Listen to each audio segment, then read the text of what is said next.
Assalamu alaikum, xeyrli axşamlar. Seyğlater telekanalının telesiyercileri bugün informasyon programmasını seyretesiniz. Studiyada sizler için men Gülsüm Halilova çalışam ve nevbetteki 50 dakika bu studiyada yayınımızga bağlanacak musafirlerle biz savaşının 98. gününde yüz bergen sonki aktual meselelerini Ukraynaga halkara topluluğunun yardımı ve bu savaşının seyri istikameti etrafında laf edecekmiz ve işgal etilgen topraklarda işgal etilgen topraklarda yüz bergen sonki aktual vaziyet etrafında müzakerelerimizni alıp barmağa planlaştırdık. Sizler de bizim yayınımızga koşulabilirsiniz. Ekranlarınızga rejissörlarımız daima telefon numaralarını takdim eteler 067 63 46 130 bizlerge Viber vasıtasıyla koşulabilirsiniz ya da Skype adresimizni kullanınız atr.tv. Atr telekanalına destek göstermege isteseniz ise bizim YouTube sayfamızga abone olmağa unutmanız. Ne kadar çok insan abone olsa o kadar çok bizni görmegen bilmegenler artık korup ve bilecekler ve böylece Kırım içerisinde etrafında yüz bergen hadislerden daha fazla haberdar olacaklar. Bu ise informasyon cebede alıp bargan kuruşumuzda hakikaten büyük hisseniz olur mında dep düşünemiz. O sebepten bu yönelişte sizin yardımınızga ve desteğinizge ihtiyacımız var. Sayılı arkadaşlar, men size yayınımızga bağlangan ilk musafirimiz Eskender Ağa Bariyevni selamlamaktan memnunum. Milli Meclis azası ve Kırım Tatar Resurs Merkezi'nin yol başçısı. Eskender Ağa, selamun aleyküm, hayırlı akşamlar. Aleyküm selam. Akşam şerifleriniz karı olsun. Cümlemizge. Eskender Ağa, şimdi umumen alganda savaşın artık 100. gününe yakınlaşamız. Bugün artık 98. gün. Savaşın 98. günü sizge nasıl korundu? Endi aman 4 aydan beri devam ete. Şimdilik neni kaydeterdiniz? Bakınız, savaş hakkında savaş tez bitmeyi. Evet, biz görüyoruz, Rusya'da da kuvvet var. Onlar свою военную технику, армии техниканы çıkararlar. Evet, onlar mobilizatsiya, skrytная mobilizatsiya eteler. Evet, onlar stiller tez Ukrayna'nın basmağa. Çünkü başından onlar söyleyen ediler. Onlar bu DNR degen ve LNR degen respublikalar bu serbest yapmaya tırışarlar. Onlar aytalar, bu biz anlayamız evet, bu DNR degen ve LNR degen respublikalar bu Donetskaya ve Luganskaya vialetleri.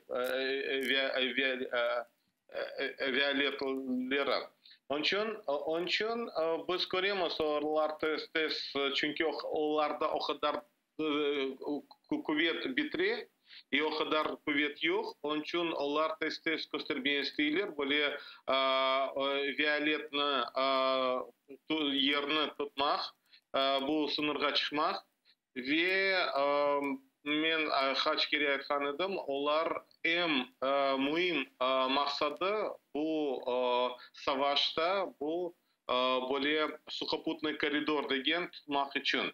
Onlar bu meseleyi yaptılar. Bu taraftan onlar bu Kuzey Kırım kanaldan su aldılar ve böyle sukoputный koridor yapmağa onlar tırışacaklar. Onun için onlar şınçık stiller Херсон'da bir оборону yapmağa. То есть они сейчас ставят задачу в первую очередь удержать Херсонскую область.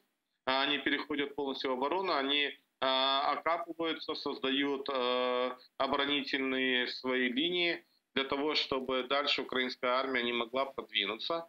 С другой стороны, как я уже говорил, по ЛНР и ДНР, они, по сути дела, пытаются дальше продвигаться, но у них не совсем все это удается.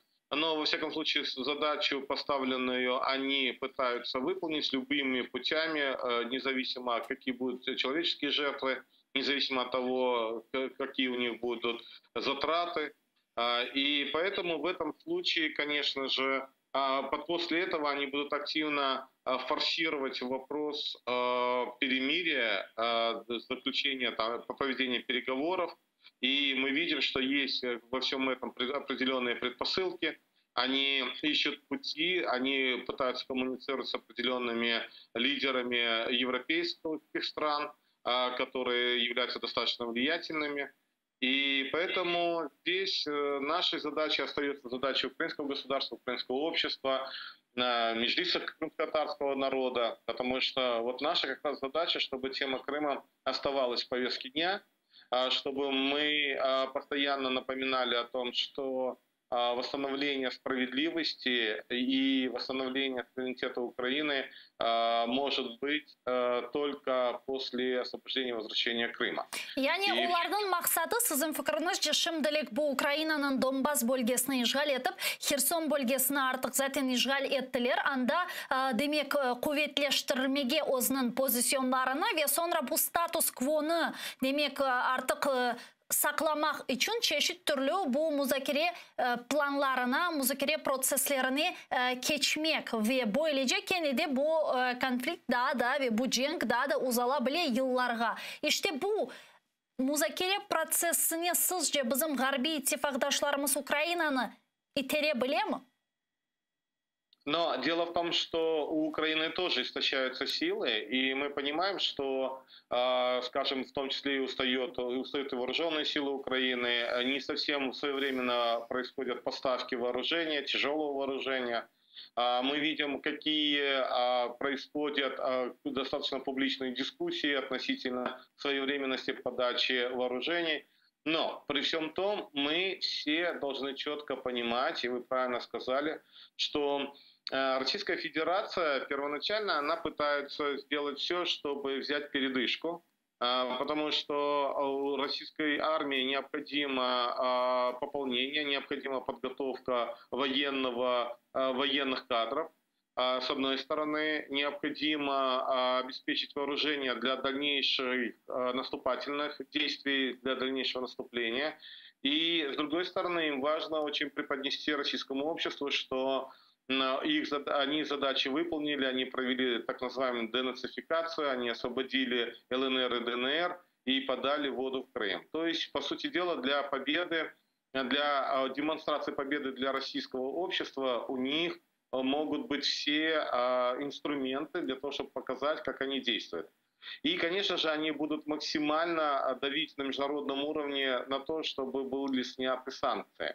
Мы понимаем, что в связи со всеми этими процессами в мире происходит уже и продовольственная проблема, экономическая проблема не только в Российской Федерации, но и, конечно же, и у западных стран, и у стран Африки, Ближнего Востока. И, конечно же, в первую очередь все заинтересованы в мире. Для того, чтобы продолжалась, работала экономика, для того, чтобы можно было обеспечивать продовольствием, для того, чтобы, скажем, были возможности для дальнейших действий, для дальнейшей нормальной жизни. Но мы должны прекрасно понимать, мы четко понимать должны, что на этом Российская Федерация не остановится. Ее задача полностью уничтожить Украину. И поэтому подобное перемирие, оно может... Вот сейчас мы уже видим определенные тенденции, когда украинский вопрос начинает обходить, ну, скажем, та актуализация, которая была еще месяц, два, три назад, особенно 3 назад, это была одна позиция. Сейчас люди начинают к этому уже привыкать, мириться, что адаптироваться к тому, что в Украине происходит война. Поэтому, если будет перемирие, то подобная ситуация, она еще больше оттянется на более длительные сроки. И поэтому сегодня нам нужно держать этот вопрос на повестке дня, нам нужно продолжать боевые действия, и нам нужно делать все посылы для того, чтобы в самом Крыму все больше и больше понимали, что деоккупация Крыма неизбежна любым путем. Шубесіз, сіздің фікіріңізше бүгінгі ұлыслар арасы, яғни бұл халықара топлылық арасы тарафындан Украинаға берілген дестек, Украинаның ғалебе қазанмақ үшін yeterlice берілген дестек ми? Я да yeterlice değil. Мен не için bu sualını berem? Çünkü New York Times'te Joseph Biden'ın nevbetteki makalesi çıktı.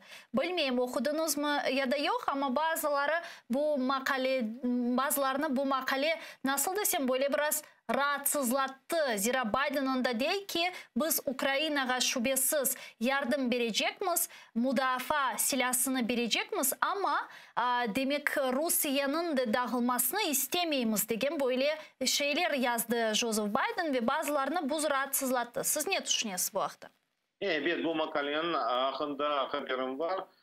Но biz bilesizki bu diplomatik kamuk meselesi.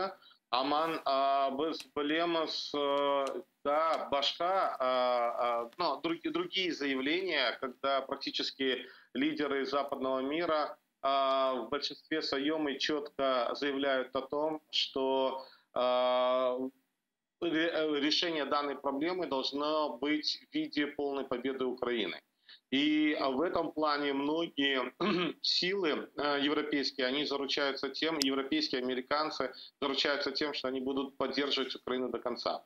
Да, здесь есть много определенных процессов, когда мы видим, что вот планируется, опять же, большое мероприятие, посвященное именно процессу интеграции Украины в Европейский Союз. При всем том, есть, опять же, определенные посылы, что это может тянуться на многие годы. С другой стороны, мы видим активную позицию Польши, активную позицию Британии и балтийских стран. И тот посыл, о котором заявил Борис Джонсон, что может быть другой союз в виде Украины, Польша, Турецкая республика, Великобритания, страны Балтии, это дает определенный посыл для того, чтобы все-таки те страны, которые несут ведущую роль в Европейском Союзе, все-таки задумались о том, что нужно помогать Украине.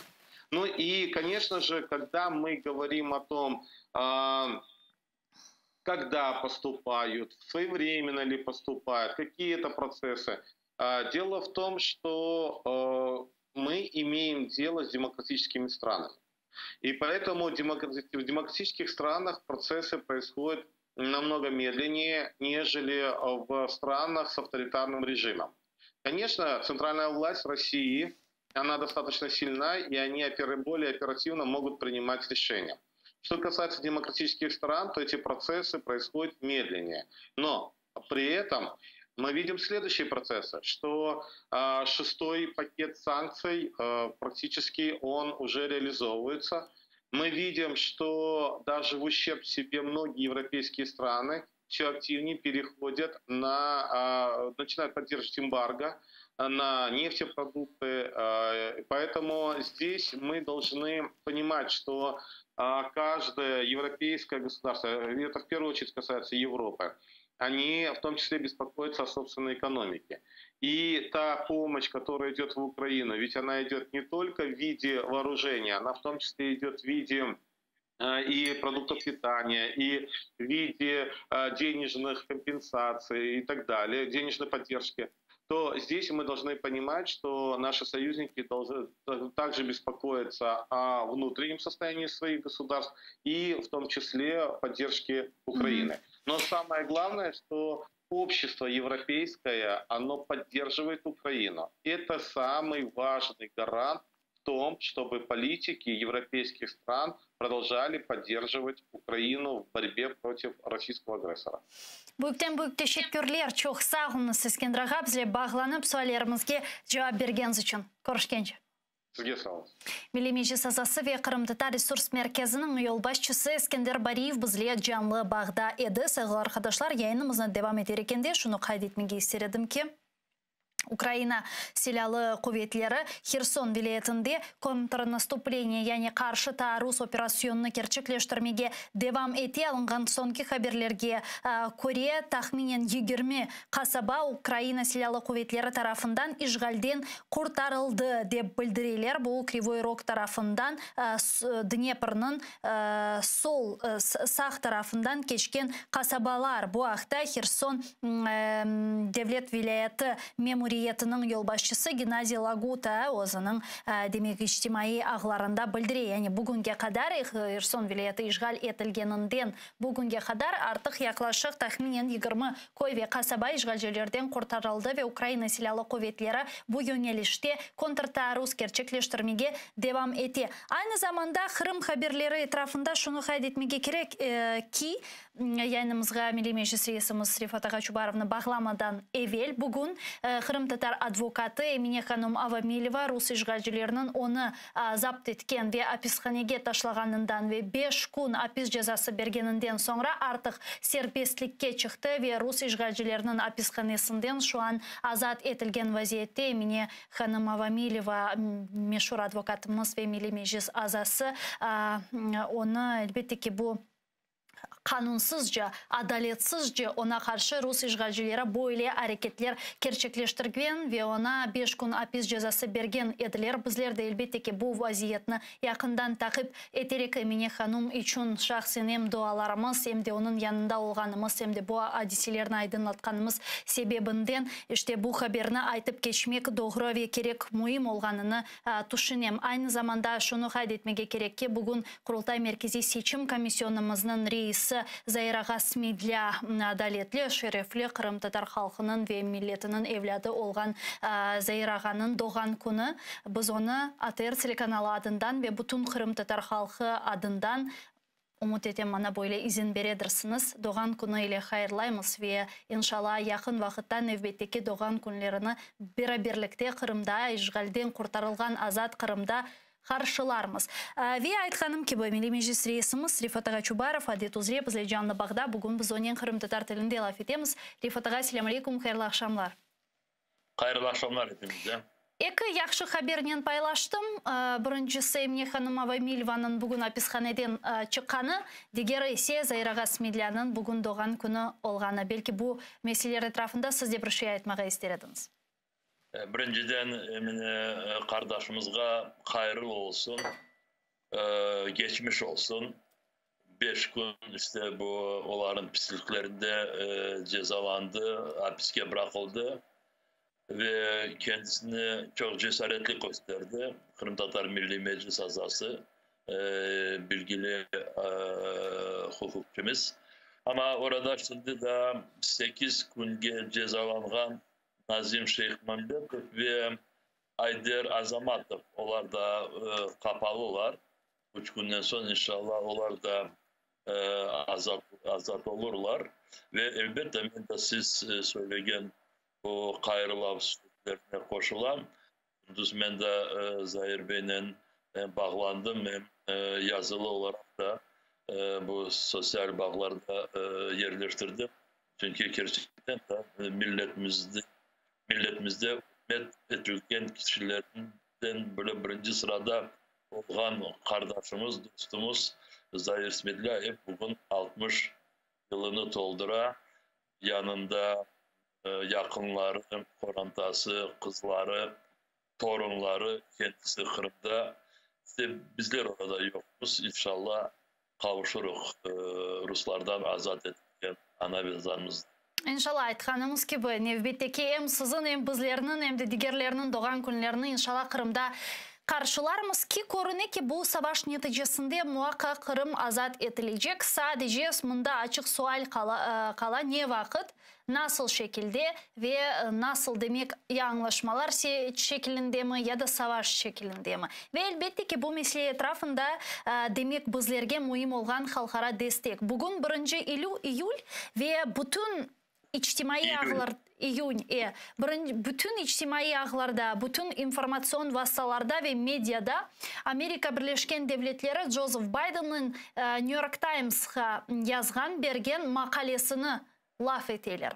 Bazıları bu makaleni çok beğendi de ki Amerika Birleşken Devletleri demek tik tura pozisyonda Ukrayna'ya destek etti.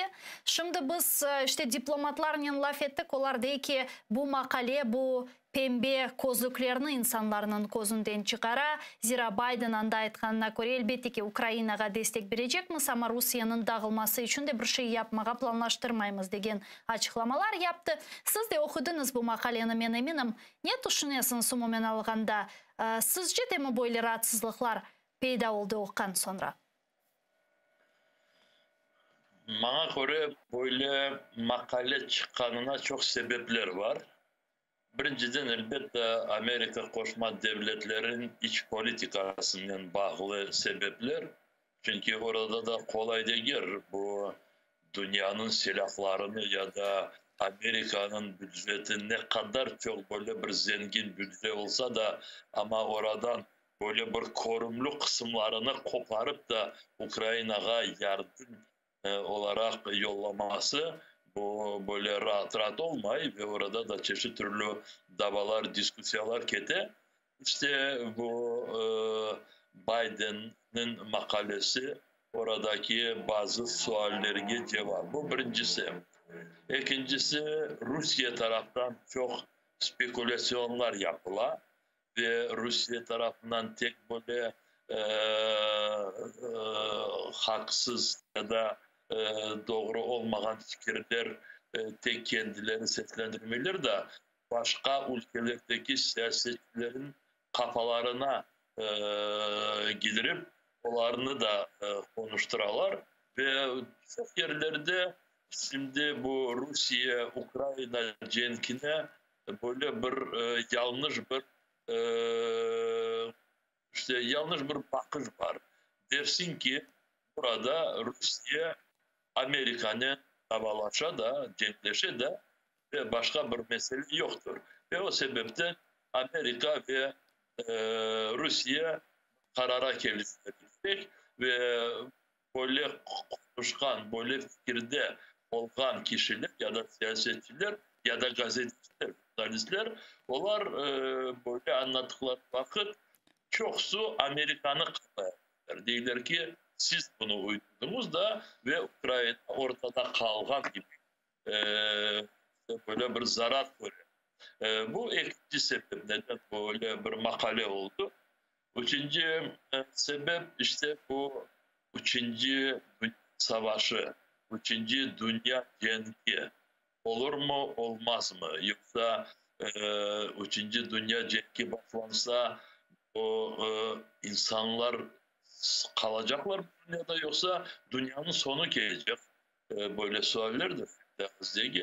İşte başka sebepler de vardır. Ben de böyle bir iki böyle korumlu olan sebeplerini kontrolüne aldım da Biden işte bunlara cevap vermek tırışa bana göre cevaplarını yaxşı etip verdi. Hem içeriye Amerika'na ve dışarıda. Ve dedi ki prezident açıktan dedi. Amerika'nın isteği nedir? Amerika'nın en isteği Ukrayna bağımsız demokrasi bir ülke olması ve aynı zamanda kendisini gerek olsa parçalamaya böyle çaresi bir devlet olmak isteği. Bu birincisi. İkincisi Biden söylediği bu dünyada hiçbirisi hukuku şekilde güçle, silahla meseleleri çözmez. Eğer biz şimdi Rusya'nın böyle yapanı boş baksak, yarın bir gün başkaları ortaya çıkacaklar. Bu ikinci sebep. Burada mesela Çin ya da Kitay sözü çıkmaz. Ama ne çıkmaz? Çünkü şimdi Rusya'ya bu adaletsizlik yapanına, haksızlık yapanına şimdi dünya yol verse yarın başkaları da bu yoldan gidecekler. Bu sebebini de gösterir. Ve son değil ki Biden, ben şimdi onun makalesinin böyle çok diyeyim de böyle fikirlerini çok anlaşılacak şekilde böyle yazılı olarak ya yardımcılara yardım etti ya kendisi yazdı ama ne olsa da çünkü kendisi inşallah okur onu yazganlarını. Çünkü batıdaki siyasetçiler yardımcılara yazganını böyle bakmayıp yerleştirmeyler. Kendileri de kalemlerini alıp çalışırlar. Ve o sebepten işte bütün bunlarını anlatmak için Biden dedi ki biz Ukrayna'ya gelecek yardımcı olacak ve bu prensiplerimiz yüklenmeyince biz bu yoldan çekilmeyecek. Şimdi bu bir kısmı. İkinci kısmı, siz de bunu söylediniz. Bazı gözlemciler ya da siyasetçiler işte dersin ki Rusya'ya böyle bir bonuslar vergen gibi. Ya bana göre öyle değil. Çünkü ya siz ne istediniz? Bu dünyada hem böyle güçlü olan devletlerin başlığı yazılı olarak söyleyecek mi? Rusya'nın sonlanacak, darmadağın etmeye gerek. Rusya'nın bu sınırlarında 3-4 bilmeyeyim 5-16 tane bağımsız devletler kuruluşu gerek. Ya da başka öyle fikirler hiç açıklamaz. Çünkü Amerika'nın işine gir. Birincide bu Rusya'nın toprağında yaşayan milletlerin hakları ve onların işleri eğer yapacak olsalar. Yarın öbür gün oradaki yaşayan Kazan Tatarları ya da Başkırtlar ya da Udmurtlar ya da Yahutlar ya da Buryatlar ya da Çeçenler, İnguşlar, Dağıstan'daki milletler kendi bağımsız devletlerini kuracak olsalar Allah onlara kolaylık versin çünkü hakları var. Eğer başlasalar sonra belki yardım edecekleri de peyda olurlar. Ama onlar şimdi kendi haklarını hiç böyle seslendirmedikleri vakit, bildirmedikleri vakit, söylemedikleri vakit neşin birisi diyecek ki yok biz onu yapacak, bunu yapacak ve böyle bu Rusya'nın bağlı daha bir mevzunu Biden çok yaxşı açıkladı. Bu nükleer silah ya da atomlu oruje. Çünkü dedi ki bakınız bu makale bugün çıktı. Bugün 1 Eylül. Ve bugün de sabahdan Rusya'da bu nükleer raketlerin güçleri yeniden aktifleştirildi. Ya da военные учения с использованием ядерного использованием, военные учения сил ядерного сдерживания. Bu demonstrasyon böyle yapıldı Rusya tarafından. Şimdi makale yazılganı vakit Biden bilmedi bugün Rusya böyle bir şantaj şeklinde işte böyle bir aktiflik yapacağını ama kendi makalesinde yazdı. Dedi ki böyle şantajlar endi dünyayı korkutmayacak ve Allah göstermesin birisi böyle kullanacak olsa dünyanın geleceği çok zor olur. Açıklamadı böyle direkt ama söylemek istedi. Birisi kullanacak olsa biz kolumuzdaki olan fırsatlarını karşılık gösterdi. Bu manaya getirdi. Ruslar için bu biraz onların bu böyle paranoyalarını biraz düşürmek, azlaştırmak için. Ben Biden'ın makalesinde genel olarak memnunum. Çünkü burada bazı diğer ülkelerdeki şimdi son vakitteki olan böyle bir hareketler, cevaplar var. Mesela için sizinle konuşmuştuk geçen yayınlarımızda İtalya Dışişleri Bakanlığı tarafından ya da Tünevi Türkiye Dışişleri Bakanlığı tarafından Sayın Mevlüt Çavuşoğlu tarafından bazı çağrılar oldu. Dersin ki orada böyle çok büyük facialar olmayan gibi. Ama öyle değil. Şimdi Biden'ın makalesinde ayrılmaya istedim ama yine de ona kayıtıp geliyor. Biden dedi ki ben Zelenski'nin fikrine bu cenk diplomasi anlaşmalar satılacağına ben razıyım. Ama anlaşmalar Cenk'in alıp varıldığına bağlı. O sebepten biz silahla yardımcı olacağız. Yani Biden de ki bu makalede de ki yani Ukrayna'ya biz silah yardımı sonra milyar dolarlar vermeye devam edecekmiz. Bu müzakere prosesinde Ukrayna da güçlü ve kuvvetli gelip özünün şartlarını seslendirebilsin. Yani anlaganımızga göre bir noktadan sonra kendi de bu müzakereler prosesi başlayacağına umutlar beslenmekte.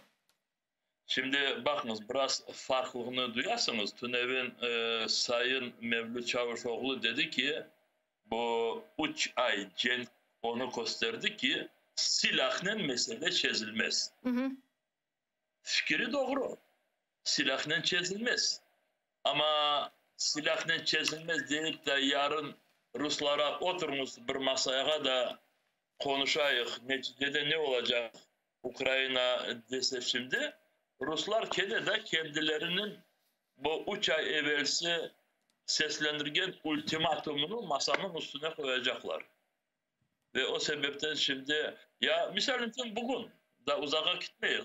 Bugün Peskov açıklama yaptı. Dedi ki Putin her vakit konuşmaya hazır. Konuşmaya hazır ama konuşu olduğu vakit biz böyle boş konuşmaya istemeyiz de hazırlanan dokumentlerini finish olarak imzalamak için. Diyeceğim Peskov anlattığı Putin şimdi Zelenski'den o vakit konuşacak. Ne vakit? Ruslar göstergen ultimatumda Zelenski imzasını koymaya hazır olacak. İşte böyle olmasın diye Biden diyor ki o sebepten biz Ukrayna'yı kendisini parçalamak için silah gerekli kadar silahtan ve paradan yardımcı olacak. Çünkü bu devletinin kendi bağımsızlığını parçalamasına bu milletinin hakkı var. İşte böyle. Ya buna nasıl düşünüyorsunuz? Ukrayna demek şimdi görgenimizge göre hakikaten çok böyle muvaffakiyetli şekilde kontrtaarruz gerçekleştiriyor. Yani operasyonlar devam ediyor. Bu savaş 3 gün değil, 10 gün değil, daha da uzanacağını da bugün ayttı. Amerika Birleşken Devletleri'nin göz sekreteri yani Dışişleri Naziri Anthony Blinken. İşte savaş bu cenk uzanğanca demek bizim garbi ittifakdaşlarımız hususan Avrupa Birliği bu cenkten böyle yorulma ihtimalları var mı? Yorulganından sonra işte yaptırımlar meselesi veya Ukrayna'nın gene Minsk 4 anlaşmasına zorlaması gibi ihtimallarına nasıl bakarsınız? Zira tendensiya şimdi bunu gösteriyor. Şimdi cenkin böyle çok süreceği ya sürse o zaman bu en büyük riskler Ukrayna ve Ukrayna'nı destek eden taraflara. Rusya'nın potansiyeli şimdi böyle bu durumda böyle gidecek gibi olsa Rusya da bir seneden fazla dayanır buna. Çünkü nasıl olsa da petrolü var, gazı var ve onları illa kullanacak. Batı ülkeleri embargo kabul etseler de ama da vakti gelmedi. Başka devletler de var böyle satın alacakları. O sebepten Ukrayna ve Batı ülkeleri, Amerika koşma devletlerine hepimize şimdi bu cenkin alıp varılması ne kadar kısa olsa o kadar çok zayıflık, o kadar çok böyle zararlık hem insanlar öldürülmesi tarafından hem ekonomika tarafından işte zararlık azca olacak ve işte burada bu cenkin toktatmasının ikinci kısmı var. Birinci kısmı bu silah ve askerler. İkincisi yaptırımlar, ekonomika yönelişleri. İşte bana bu ekonomikada da çok gerekli fazla yaptırımlar kabul etmeye gerek. Burada da işler zor kete. Silahlar bir taraftan beklediğimiz vakit gelip çıkmadı çoksu. Ama Allah'a şükür geliyor. Ve ikinciden bu yaptırımlar. Rusya'nın böyle bir kereden ekonomika nefesini toktatacak yaptırımlar da yerine gelmedi. Ve onları getirmesine daha çok tartışmaya getirdi. Şimdi көргенімізге көре Rusya Federasyonu bütün dünyaya böyle bir tesir etmek için çeşit türlü yönelişlerini kullanı. Bir taraftan zaten elinde kalan iki şey var. Bu yader silahı onun korkuta dünyanı. Bir de açlıkla şimdi korkutmaya başladı. Galadomor'la korkutmaya başladı.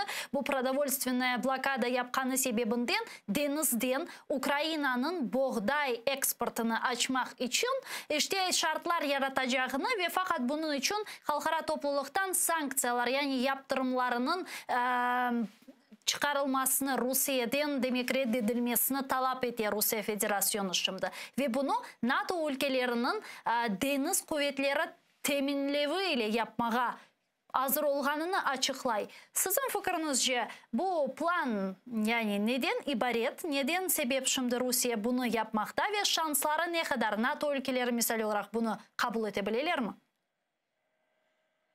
Burada Ukrayna'nın pozisyonu çok önemli. Bana kalsaydı ben şimdi bu Rusların böyle tırıstıklarına çok dikkat olurdu ve kolaydan onlar söylediklerine yol vermez edim. Çünkü şimdi bakınız, her bir devletinin kendisinin böyle bir resursları var, kaynakları var.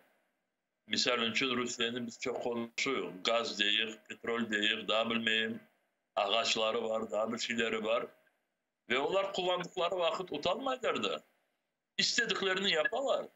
Deyler ki bu yaptırımlar meselesi peyda olgan son banklarga çok finans yönelişleri çok zorluklar peyda olgan son dediler ki bizim gazımızı Rus parasına, rubleye satın alacaksınız. Ülkeler dediler toktanız ya bizde anlaşmalar var. Dolar, euro. Yok rubleye alacaksınız. Çünkü mahsus kendi finans sistemasını, para sistemasını, rubleni biraz korçalamak için diğer ülkeleri anlaşmalara bakmayıp rublege satın almaya mecbur ederler ve hiç çekinmeyler bundan.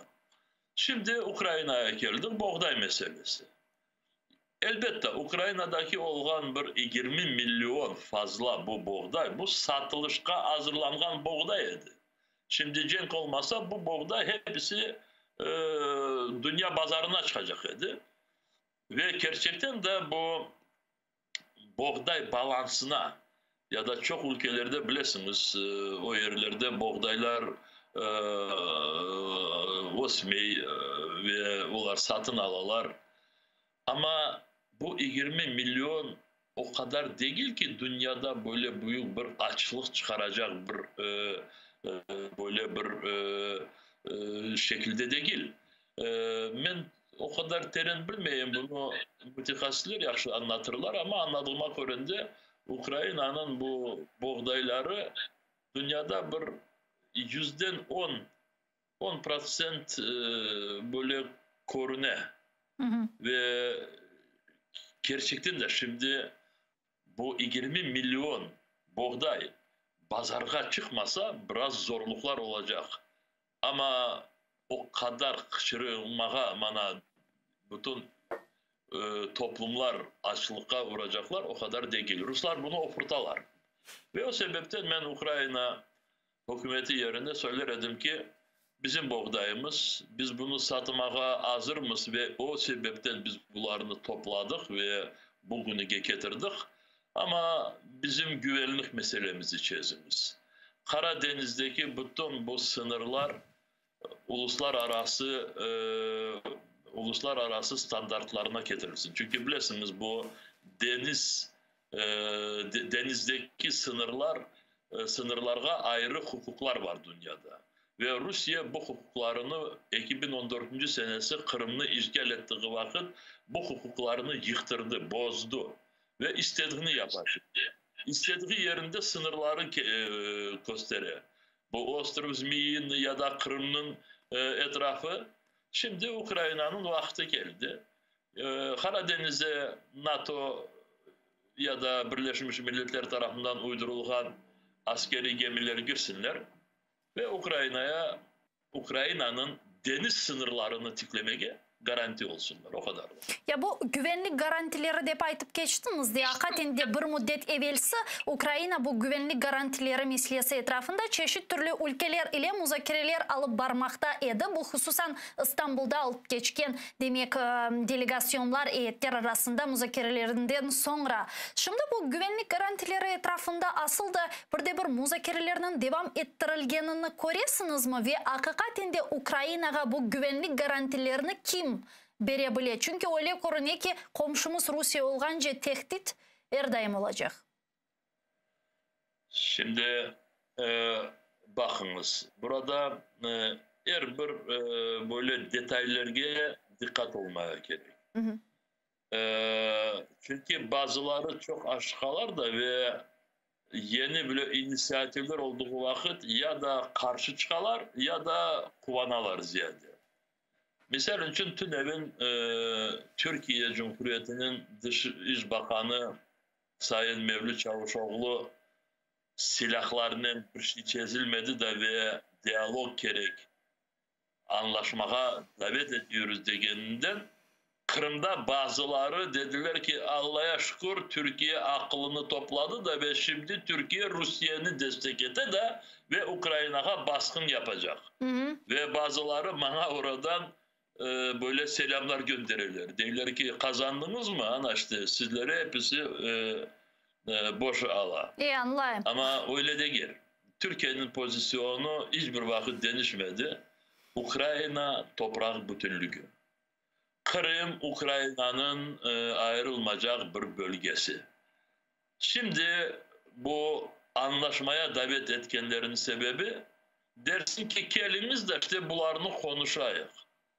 Ama burada böyle bir pozisyonun bana göre zayıflığı nedir? 8 sene onu gösterdi ki diyalog silahla bir şey çözülmeyen gibi olsa diyalogun aslı bu dünyada Rusya'ya geldiği vakit aslı bir şey olmayı. Çünkü Rusya'nın vergen sözlerinin hiçbir böyle kıymeti yok. Ve o sebepten şimdi siz garantiler dediniz. Bu garantiler bana göre çetki alındı. Bu Ukrayna Cumhurbaşkanı Volodymyr Zelenskiy koruşum meselesinden vazgeçmedi. Koruşayır değil. Ama Kreml'den ona her vakit gelgen cevap böyle. Eğer siz kapitülasyaya hazır olsanız koruşayır. Yok. Onların söylediklerinde kapitülasyon sözü yok. Ama manası ona geliyor. Ve o sebepten şimdi garanti meselesi söylediğim işte iki yönelişte ve onların etrafında çalışmaya gerek. Ukrayna'ya silahlarının yardım edilmesi ve Ukrayna askerliğini çok daha ziyade yaxşı organize yapılması. Bu bizim vazifemiz, devletin vazifesi. Bu birinci yöneliş silah ve askerler. İkinci yöneliş bu ekonomik yaptırımları Rusya'nın ekonomikasını daha çok yıktırmak, düşürmek ve Rusya'yı mecbur etmek. Başka garanti mekanizmleri bana göre yok. Ya buna böyle bir provokatif sual vereyim sizge. Şimdi Türkiye'nin bu pozisyonu hakkında aytıp geçtiniz ya, TÜK hakikaten onlar sistematik şekilde 8 yıldan beri Ukrayna'nın territorial bütünlüğüne destek göstergenini, Kırım işgalini asla hiçbir şekilde kabul etmeyeceklerini aytalar, aklarını, günahlarını almayayım. Hakikaten de öyle. Ve fakat bir pozisyon gerekli faaliyetler ve hareketler ile kuvvetleştirilmegen olsa o pozisyonun ne emniyeti var? Daha bir kere de bana biraz anlatmış. Çünkü telefonuma Kırım'dan bir haber geldi de onu baktım. Bir pozisyon, territorial bütünlük ile bağlı açık, sistematik pozisyon, gerekli hareketler ve faaliyetler ile kuvvetleştirilmegeninden sonra bu pozisyonun manası neden ibaret? Yok, şimdi bakınız, korşuvlerin zararı faydası olmasa da zararı yok. Şüphesiz. Çünkü korşuvlar insanların ya da şimdi burada devletlerin, tarafların hazırlığını ya da hazır olmaganını gösterir. Ve bana göre şimdi Rusya kendisini hazır sayar. Ama neye hazır? Ultimatum çıkarmaya ve Zelenski bu ultimatumunu imzalasın. Zelenski bunu hiçbir vakit yapmayacak. O sebepten bu görüşmeler boş geçecek. Ama böyle görüşmeler ötkerildiği vakit gelecekte daha böyle zorluklara taraflar düştüğü vakit işte ille bir az olsa da diyalog için fırsatlar saklansın demeye işte böyle bir saklandığına, diyalog saklandığına bu evveldeki olgan görüşmeler işte buna çalışalar. Allah göstermesin yarın bir gün bu vaziyet öyle olsa da ve acele bir görüşmeye gerek olduğu vakit o vakit Türkiye'miz var. Çünkü Türkiye her vakit bu diyalog taraftarı gibi kendisini gösteriyor ve öyle de şimdi dünyada korunuyor. O sebepten olsun İstanbul, Ankara her vakit böyle diyalogga hazır olan bir taraf. Ama bizim için gene de söylemeyi isteyeyim ki bizim için Türkiye'nin pozisyonu, Ukrayna bu dünya tarafından tanınan sınırların içinde ve Kırım Yarımada Ukrayna'nın ayrılmayacak bir bölgesi. Yani demek istegeniniz şu, gerek olganı vakit Ukrayna Türkiye'nin bu pozisyonunda özünün faydası, özünün menfaati için gerek olganda kullanmakta. Misal olarak Mariupol meselesini alacak olsak Azovstal askerler olsun humanitar sualler, bu suallerinin çözülüvü yönelişinde Türkiye'nin alıp bargan bu denge politikası aksine Ukrayna'nın menfaatine gelir. Doğru mu anladım? Türkiye'nin şimdi o kadar farklı ve çeşit bağlantıları var Rusya'nın. Ve bu bağlantıları böyle kısa bir zamanda kesmesi mümkün değil. Çünkü burada bazıları diyorlar ki burada aynıcılık var, niçin öyle böyle yapsınlar, öyle yapsınlar. Eğer evvelden 20 sene, 30 sene evvelsi bu anlaşmalar hazırlandığı vakit, imzalandığı vakit elbette ne olacağını ülkeler bilseler ediler, belki de biraz doğrulatır ediler. Şimdi bu Akkuyu stasyon kurulması var. Gaz meselesi, Rusya'nın gazı çok önemli Türkiye için. Her sene Türkiye azlaştıra Rusya'nın gazını ama ne olsa da önemli. Turist sektörü ne kadar biz buna biraz gülümseyip baksak da ama orada milyonlarca insanlar bunun etrafında kazanırlar ve o insanlar kendi rehberlerinden soracaklar. Siz ne yaparsınız? Ya bizim de hayatımız var. Elbette anlayık Ukrayna'da savaş gidiyor, orada o var, bu var ama bizim hayatımız burada. Böyle bu şeylerini göz önüne almaya gerek ve şimdi ben şimdi Türkiye Cumhuriyeti'nin dış politikasını şimdi girişmeye geleceğim. Zamanımız yoktur onları anlatmaya. Suriye meselesi, İran meselesi, Rusya'nın oradaki bu Türkiye'ye karşı çalıştırılan parmakları çok şeyler var orada. Ve şimdi Ankara Moskova'nı sevdiğinden de gel. Bazı şeyleri Ankara'ya şimdi mecbur. Ama Ankara'nın pozisyonu bu geografyada Karadeniz, Akdeniz etrafında barış tiplemesi ve Ankara'nın pozisyonu Ukrayna, Avrupa'nın böyle bir korumlu, ekonomik tarafından güçlü, bağımsız bir devlet olacağı Ankara'nın pozisyonu. Bu bize yakın. O sebepten devam edecek işbirliğimizi. Diğer taraftan aslında Ukrayna'da da Kırım Tatarlarının yani bu Balaban Türk dünyasının bir parçası olan Kırım Tatarlarının mevcudiyeti Türkiye'nin bu pozisyonlarını daha da kuvvetleştiriyor dep aytmaga mümkün. Şimdi bu mevzunu ben anmadım ama eğer çok kısadan söyleyecek olsak şimdi Kırım'a ve Kırım Tatarların geleceğine bu Türkiye'nin ve Rusya'nın işbirliğini ya bağlantılarını konuşacak olsak o vakit Ankara'ya daha çok dikkat ve daha çok acele olmaya gerek. Çünkü ne kadar çok bu Rusya'nın Kırım'ı işgal etkenini devam edilse o kadar oradaki Tamarlı millet ya da Kırım Tatar milleti ezilecek ve Rusya'nın politikasını biliyorsunuz. Oradan Kırım Tatarlarını yok etmesi. O sebepten elbette Ankara Moskova'nın işbirlik yaptığı vakit bu meselenin hiçbir vakit çetke çekmemesi gerek. Çünkü burada vakitimiz de yok. Vakitimiz de yok. Ne kadar tezce Kırım Ruslardan azat edilse o kadar Kırım Tatarların geleceğinde şansları var. O kadarlık. Büyük teşekkürler. Çok sağ olunuz Rifat Ağa. Yarın bu saatlerde Ukraynaca ve Rusça suhbetimizge devam ederiz. Milli Meclis Reisi ve Bütün Dünya Kırım Tatarlar Kongresi'nin prezidenti siyasetçi Rifat Ağa Çubarov bizle canlı bağdaydı. Saygılar arkadaşlar, men seni yazık ki bu günlük sizlerden sağlıklaşmak mecburiyetindeyim ve fakat siz ATR telekanalının ekranları başından ayrılmanız. Şimdi yayınımızda Ukrayna tilinde Zaman informasyon programması devam eden. Bizim muhbirlerimiz sizlerge sonki haberleri anlatacaktır. Sonra meslektaşım Aydır Mujdabayev, Prime Mujdabayev programmasında sizlerini selamlayacak. ATR ile olunuz. Yarın Allah kısmet etse. Görüşkence.